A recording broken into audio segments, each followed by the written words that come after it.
परमपिता परमात्मा सब मनुष्यों को सर्वांतर्यामी होते हुए प्रेरणा देते हैं। जब मनुष्य अच्छा कार्य करता है तो उसकी बुद्धि में प्रेरणा होती है और मनुष्य का उत्साह और आनंद बढ़ जाता है। जिस कार्य के करने में आनंद, उत्साह और प्रीति की वृद्धि होती हो वो कार्य अच्छा है। उस कार्य को करने की प्रेरणा और भी तीव्र गति से करने की प्रेरणा, उत्साह के साथ, प्रीति के साथ, आनंद के साथ करने की प्रेरणा परमपिता परमात्मा हमारी बुद्धि में करते हैं। और जो मनुष्य परमात्मा की इस प्रेरणा को सुन लेता है वह अपने कार्यों को आगे ही आगे अच्छी गति से, ठीक ठीक प्रकार से अपने कार्यों को, अपने कर्तव्यों का निर्वहन करता जाता है और वो अपने जीवन में सफलता को प्राप्त करता है। जब व्यक्ति बुरा कार्य करता है तो भी परमात्मा बुद्धि में प्रेरणा देते हैं उस कार्य को न करने की। जिस कार्य के करने में भय, शंका और लज्जा की अनुभूति हो वो कार्य बुरा है और उस कार्य को न करने की प्रेरणा परमात्मा की ओर से बुद्धि में दी जाती है। और जो इस प्रेरणा को सुन लेता है वो गलत कार्य करने से बच जाता है, पतन के मार्ग पर चलने से बच जाता है। वो व्यक्ति भी अपने जीवन में सफल होता है। तो परमपिता परमात्मा प्रेरणा करते हैं। उस प्रेरणा पर आचरण करना, उस प्रेरणा के अनुसार अपने जीवन में आगे बढ़ना, यह हमारा काम है। हाथ पकड़कर परमात्मा बलात् नहीं चलाएंगे, क्योंकि परमात्मा ने सब मनुष्यों को कर्म करने में स्वतंत्र किया हुआ है। अच्छा करोगे या बुरा करोगे परमात्मा आपको रोकेंगे नहीं, केवल प्रेरणा देंगे। उस प्रेरणा को मानना ना या न मानना आपके अधिकार में है। कार्य अच्छा करना या बुरा करना आपके अधिकार में है, क्योंकि आप सब स्वतंत्र हैं। परंतु सब कर्मों के फलों को देना परमात्मा के हाथ में है।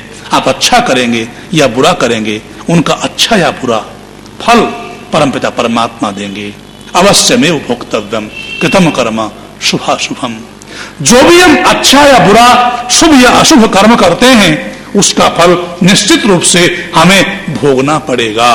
परमपिता परमात्मा से ये प्रार्थना करते हैं कि हे प्रभु, हमारी बुद्धि को तीव्र गति से सन्मार्ग की ओर प्रेरित करने की कृपा करो। वेद मंत्रों में पदे पदे अच्छे मार्ग पर चलने की प्रेरणा परमपिता परमात्मा की ओर से की गई है। अथर्ववेद का एक मंत्र है, आप मेरे साथ उस मंत्र को दोहराएंगे। ओम उलूकयातुम सुशुलूकयातुम जहि स्वयातुमुत कोकयातुम सुपर्णयातुमुत गृध्रयातुम दृषदेव प्रामृण रक्ष इंद्र। इस मंत्र में परमपिता परमात्मा व्यक्ति के जीवन से कुछ दुर्गुणों को, कुछ बुराइयों को छोड़ने की प्रेरणा कर रहे हैं। 6 प्रकार के पशु पक्षियों का उल्लेख है इस मंत्र में कि इन 6 प्रकार के पशु पक्षियों की, हे ऐश्वर्य की अभिलाषा करने वाले मनुष्य, तुम अपने जीवन में उन्नति करना चाहते हो, आगे बढ़ना चाहते हो, तो इन 6 प्रकार के पशु पक्षियों की चाल को, इनकी आदतों को अपने जीवन में मत आने देना। और यदि इन पशु पक्षियों की आदतें, बुरी आदतें तुम्हारे जीवन में हो तो उन आदतों को अपने जीवन से निकाल देना। कौन सी? उल्लू की चाल, उलूकयातुम, सुशुलूकयातुम, भेड़िए की चाल, जही स्वया तुमोत, और क्या, कुत्ते की चाल, कोकया तुम, चिड़े की चाल, या हंस की चाल, हंस की वृत्ति, सुपर्ण या तुमोत, और सुपर्ण सुंदर पंखों वाला पक्षी गरुड़, गरुड़ की चाल को, और गिद्ध या तुम, और गीध की चाल को। ये जो 6 पशु पक्षी हैं, इनकी जो बुरी आदतें हैं, इनको ऐश्वर्य की अभिलाषी मनुष्य तू अपने जीवन में मत आने दे। और कैसे इन आदतों को अपने जीवन से निकाल दे? प्रामृण दृषदेव रक्ष इंद्र, जैसे पत्थर से किसी वस्तु को कुचल देते हैं, ऐसे ही ऐश्वर्य को अभिलाषा करने वाले मनुष्य, ऐश्वर्य के अभिलाषी इंद्र, पत्थर से इन आदतों को, इन मनोवृत्तियों को कठोरता के साथ कुचल दो।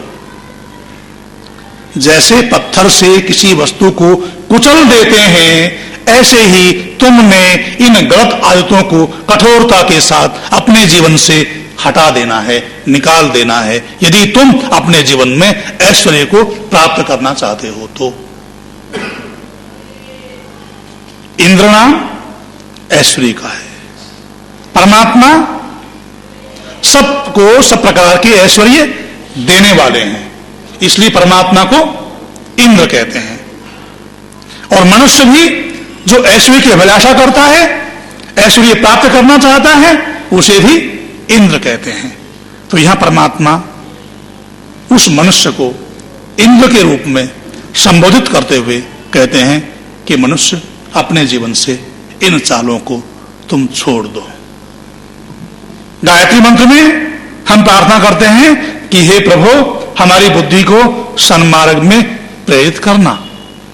इस मंत्र में परमपिता परमात्मा कह रहे हैं, तुम अपनी बुद्धि को सन्मार्ग में चलाना चाहते हो तो अपने जीवन में आने वाली इन बुराइयों को तुम्हें छोड़ना होगा, तभी तुम सन्मार्ग में चल सकोगे, तभी तुम अपने जीवन में आगे बढ़ सकोगे, और तभी तुम्हारी बुद्धि अच्छे मार्ग पर चलने के लिए तुम्हें प्रेरणा दे सकेगी।